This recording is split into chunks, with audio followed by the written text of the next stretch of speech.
Jaime Munguia captures the WBO World Light Middleweight title with a fourth round TKO over Sadam Ali.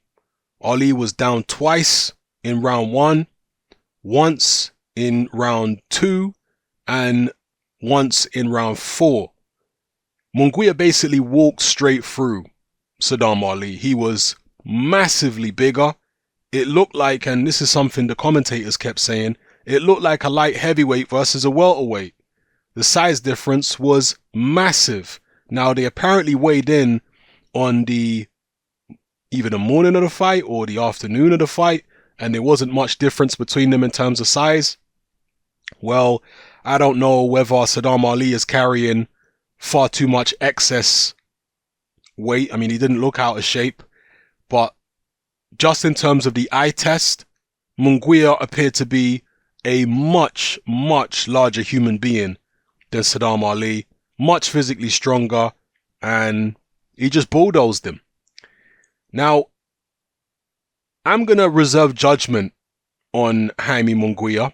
A lot of people were very impressed by what he did to Ali. They believe he's going to be a serious force in the division, and he is one of the champions now. But Sadam Ali is not a junior middleweight. Sadam Ali is a welterweight, and he's a welterweight who's always been chinny. He was knocked out several years ago by Jesse Vargas. Vargas bounced him off the canvas a few times, dominated him, and knocked him out in about 8 or 9 rounds.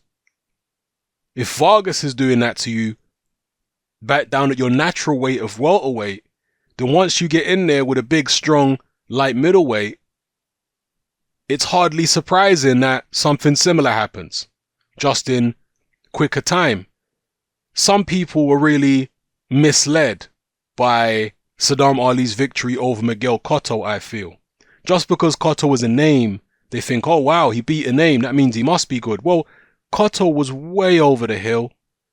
He was coming off a very long layoff, old, and only a welterweight himself. So I wasn't particularly impressed by Sadam Ali's victory over Miguel Cotto. And I think I mentioned in one of my videos about the junior middleweight division that the other champions and the top contenders at junior middleweight, they all saw Sadam Ali as food. They saw him as the weak link, and he was the weak link. So for Munguia to come along and blow him away like that, I'm not going to read too much into it just yet. Now, for those of you who don't know, Munguia was actually one of the fighters who was being considered as an opponent for Triple G when the Canelo fight fell through. But ultimately, the commission, I think it was the Nevada State Athletic Commission, didn't approve the Triple G Munguia bout. So Munguia somehow managed to get an opportunity against Sadam Ali as a late replacement, because Sadam Ali was supposed to be fighting Liam Smith. Liam Smith had to pull out of that fight. So, yeah, a lot of people are saying that Munguia, because of his size and the way he was able to beat the crap out of Sadam Ali so easily, they're saying that he would have done better against Triple G than Varnes Martirosyan. And it's possible, but it's also possible that the Sadam Ali victory has flattered Munguia. Maybe he wouldn't have done as well as Martirosyan. Who knows? When Triple G starts landing those iron fists on your head, starts clunking you with them iron Kazakh fists, I wonder if Munguia would be so ambitious in terms of going forward once he feels a couple of those heavy Golovkin hands on his head. I don't know. But it was what it was. Munguia picks up the WBO light middleweight world title and he joins the pantheon of champions at 154. Let's see if he can maybe be involved in some unifications, and let's find out how good he really is. He seems to be very ambitious. He's talked about unifying at 154 and stepping up to 160 and taking on the likes of Canelo and Golovkin.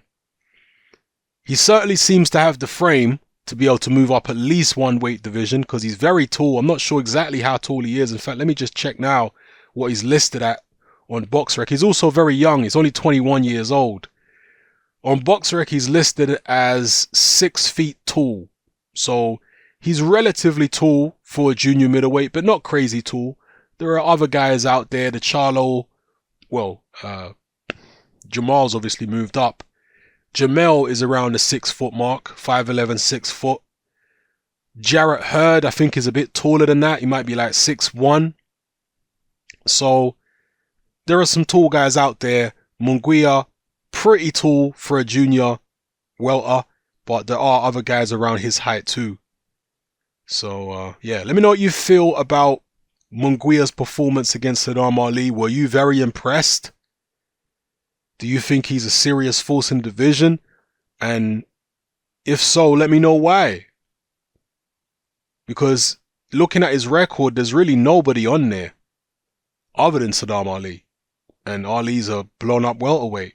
So if you believe that Munguia is a serious threat to everybody else, what are you basing it on? Solely on the Sadam Ali fight? Is that enough to convince you? Blasting out a chinny welterweight is enough to convince you that Munguia is the truth? Alright, well, maybe you're right. We'll see. Drop your comments in the comment section below, people. Let me know how you feel. It's happening, I'm out.